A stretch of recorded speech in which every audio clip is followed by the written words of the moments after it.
Assalamualaikum warahmatullahi wabarakatuh. Perkenalkan, saya Muhammad Damar Abdul Salam dari kelas PAI A4 dengan NIM akhiran 84. Nah, sebelumnya izinkan saya di sini untuk mengenalkan apa itu metode manhaji. Langsung saja, metode manhaji. Metode manhaji ini merupakan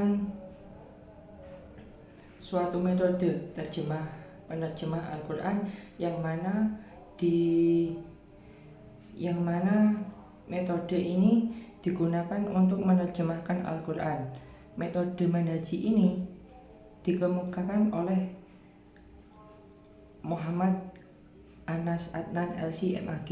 Beliau lahir di desa Belimbing 8 Maret 1946, yang mana dia sekarang berprofesi sebagai dosen bahasa Arab dari Fakultas Agama Islam Universitas Muhammadiyah Surabaya, sekaligus Direktur Program yang Memahami Al-Quran melalui metode manhaji di Pendidikan dan Pengembangan Al-Quran. Metode manhaji ini dapat memberikan sebuah kemudahan untuk semua kalangan masyarakat dalam memahami Al-Quran itu sendiri dengan berbagai jenjang. Beliau melihat adanya fakta dari masyarakat yang beranggapan bahwa memahami dan memaknai Al-Quran itu karena sangat sulit karena bahasa Arab. Padahal jika dipelajari dengan sungguh-sungguh itu tidaklah sulit. Al-Quran telah menyebutkan dengan dua istilah, yakni Al-Quran dan lisan. Alasan lain dalam penemuan sejarah metode manhaji ini, beliau secara sosiologis melihat banyak ditemukan anak-anak maupun orang dewasa yang mampu menghafal ayat suci Al-Quran dengan cepat. Secara ideologis, Al-Quran merupakan pedoman umat Islam dalam mengarungi kehidupan di dunia, sehingga menjadi mudah bagi masyarakat muslim untuk memahami ayat-ayat suci Al-Quran. Alasan sosiologis dan ideologis inilah dapat menjadikan penyemangat oleh beliau untuk mengembangkan metode manhaji untuk memahami Al-Quran. Nah, baik, langsung saja biar tidak lama-lama, langkah-langkah metode manhaji.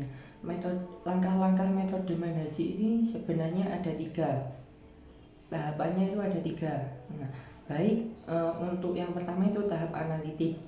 Apa sih di dalam tahap analitik ini sendiri ada beberapa tahapan lagi. Yang pertama, tahap membaca. Nah, pada tahap awal ini, tahap pertama, Ustadz membacakan terlebih dahulu ayat yang dipelajari kepada murid atau peserta didik. Kemudian murid itu menirukan apa yang telah dibacakan oleh Ustadz tersebut. Hal ini dapat dilakukan secara berulang-ulang sehingga peserta didik dapat membaca Al-Quran dengan baik dan lancar. Namun jika ayat ini terlalu panjang, Ustadz bisa membagi ayat tersebut menjadi beberapa potongan. Yang kedua, tahap mengartikan kata demi kata. Yang di sini Ustadz itu menuntun membaca terjemah per kata ayat Al-Quran. Kemudian Ustadz menunjuk salah satu peserta didik atau secara acak untuk memperdengarkan terjemah dari Al-Quran dengan menggunakan metode manhaji. Tahapan memahami arti ayat. Nah, di sini Ustadz dituntut itu harus benar-benar menguasai ilmu Al-Quran tersebut. Jika tidak bisa menguasai Al-Quran itu dengan baik, maka hasilnya itu akan sulit bagi peserta didik untuk mendalami metode ini. Nah, yang kedua, tahap sintetik, yang mana tahap sintetik ini para santri atau para peserta didik dapat merangkaikan ayat-ayat yang dibaca dengan ayat-ayat sebelumnya, di mana tujuannya untuk mengetahui dan memahami adakah keterkaitan atau hubungan antara ayat yang dibaca dengan ayat sebelumnya. Yang ketiga, tahap evaluasi. Tahap evaluasi ini di mana tujuannya untuk mengevaluasi proses pelaksanaan pembelajaran terjemah Al-Quran dengan metode manhaji. baik secara klasikal ataupun individual, baik secara urut maupun teracak dari awal hingga akhir dalam setiap pembelajaran tatap muka. Langsung saja saya berikan contoh untuk pembelajaran dengan menggunakan metode Manhaji. Nah, di sini saya akan memberikan membacakan suatu ayat surat Al-Hujurat ayat 12 untuk kelas 10 bab 1. Nah, saya bacakan. Bismillahirrahmanirrahim. Ya ayyuhalladzina amanu istanibu katsiran minadh-dhon inna ba'dadh-dhonni ismun wa la tajassasu wa la yu'aqqab ba'dukum ba'dha ayuhibbu ba'dukum an ya'kula lahma akhihi minna fatanhum hamtamuh wattaqullaha innallaha la innallaha tawwabur rahim. Nah, jadi guru itu bisa membacakan pelan-pelan kepada muridnya suatu ayat yang mana nanti murid itu bisa menirukan bacaan tersebut. Nah, murid itu bisa membaca secara berulang-ulang. Nanti jika sudah lancar, ustadz atau guru bisa menunjuk salah satu peserta didik untuk membacakan ayat tersebut. Nah, untuk yang kedua itu bisa jadi seorang guru bisa membacakan ayat tersebut. Nah, lalu nanti setelah membaca ayat tersebut diteruskan membaca terjemahnya. Nah, saya berikan contoh lagi sama artinya.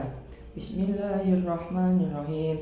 Ya ayyuhalladzina amanu istanibu katsiran minadh-dhon inna ba'dadh-dhonni ismun wa la tajassasu wa la yu'aqqab ba'dukum ba'dha ayuhibbu ahadakum an ya'kula lahma akhihi minna fatanhum wattaqullaha innallaha tawwabur rahim. Artinya, wahai orang-orang yang beriman, jauhilah dari